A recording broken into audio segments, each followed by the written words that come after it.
Live. Hey, we're almost live. We're live. We're live now.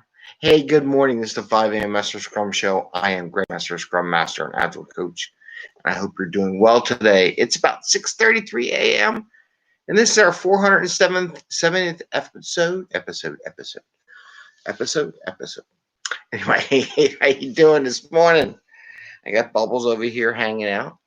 And I am Greg Mester, Scrum Master and Agile Coach, and we talk about Scrum and Agile in a practical and tactical way so you can bring value to your customer and hopefully get home in a decent hour and have some fun. I don't know where we're going. We're all stuck home now in Philadelphia. There's no home. There's no work. You're still working forever.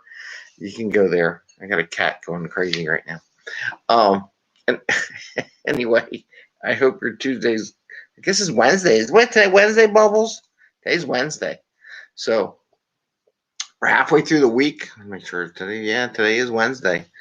We'll talk a little bit about backlog. And I had just got this for the train museums, if you follow the show.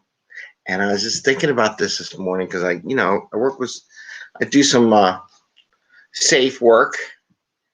And I was just picturing in my mind, what does this look like? It's a lot of old trains. This is a 1956 annual report for the Pennsylvania Railroad.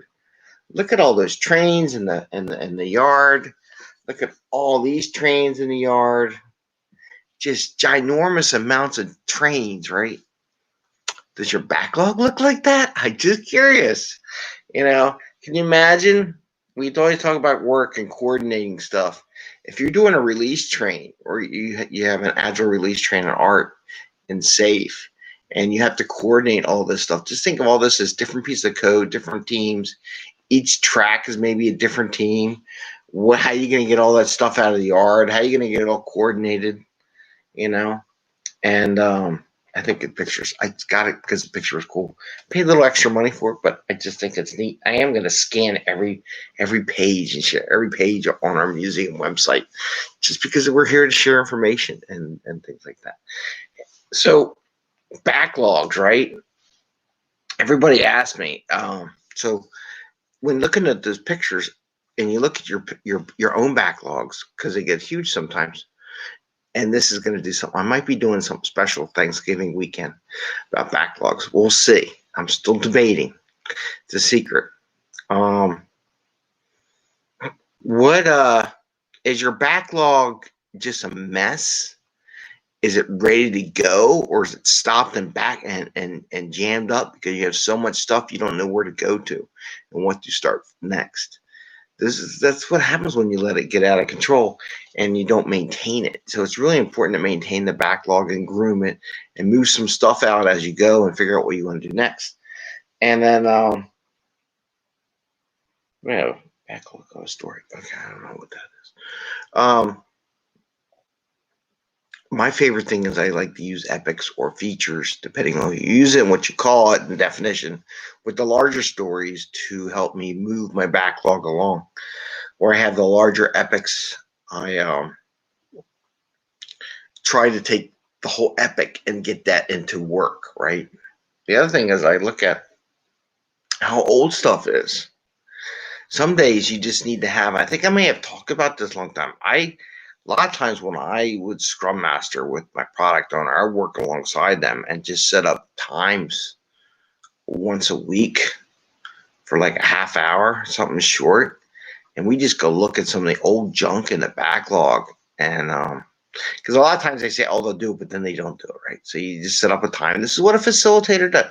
This is what a Scrum Master does. So I set up a time, meet with them. And we just sit there and kind of go through the backlog and I help organize it maybe if they're not as skillful in using the system, whatever system they have. And then we just start looking like old stuff. Do we need this? Is this valuable? Can we archive it? Can we delete it? What can we do with it?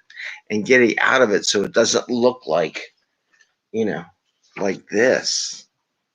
I mean, I look at this stuff here, which looks like some of it's wood, some of it's scrap metal. How long was that sitting there? I don't think they put the scrap metal that was in the front of their picture when they took it. I think they probably told, move those scrap metal trains out of the way so it looks better. So the idea being, as a Scrum Master, I'd work with my product owner and clean that backlog out and get things out of there. The other thing I like to do is, and I kind of like this in scale, is the max I'd go is I would like set up maybe 5 buckets. Usually I use like 3 or 4, but 5 to 6 buckets for and art and safe. It's your PI, right? And those are my sprints. And then I would take features and put them into those sprints, or features worth of work, and anything underneath that feature, I'd start applying it just so it has a place outside of this ginormous bucket of stories at the end that need to be looked at and addressed.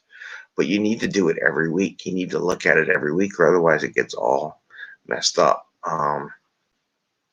And just updating stuff and removing stuff.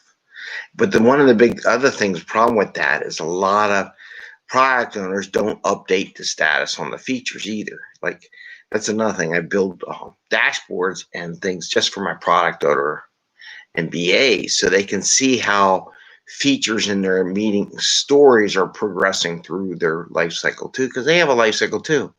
They start as to do and process and review, completed, whatever, deployed, whatever ones you have, and I set that up so they can see that movement, right?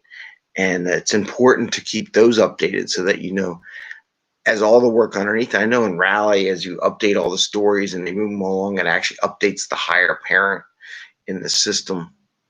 I don't think Jira does it that well. But you can buy software to do it, to put it on your system if you really wanted to. I think Microsoft's Azure product, that too, you can buy software to do triggers and things like that. But you need to maintain your backlog, because if it doesn't get maintained, it starts looking like this, and you don't know whether you're coming or going or stuck or moving or ready to go. And you have to make sure your backlog doesn't start ending up looking like that. And I know we talk about the complex. I just shared a story about and LinkedIn guy posted something about the way that we used to code. It was just like HTML, JavaScript, CSS, and you make a website. And now it's like 80 million different calls. It got a lot of very complicated. So I like simple, you know. So if your backlog's getting huge and you like breaking down the stories into real small pieces, which is great, you start need to manage by feature and not manage by story, right?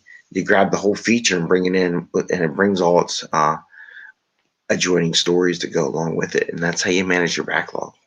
So that's all I wanted to share today about backlog. Just watch your backlogs, make sure they don't get too crazy busy. And I am debating, if I get permission from the wife, to do something this Thanksgiving weekend, since I got a couple of days off, and do something different, and some wacky, crazy thing related to Scrum and Agile and product owner backlog. We'll see. I have it in my mind.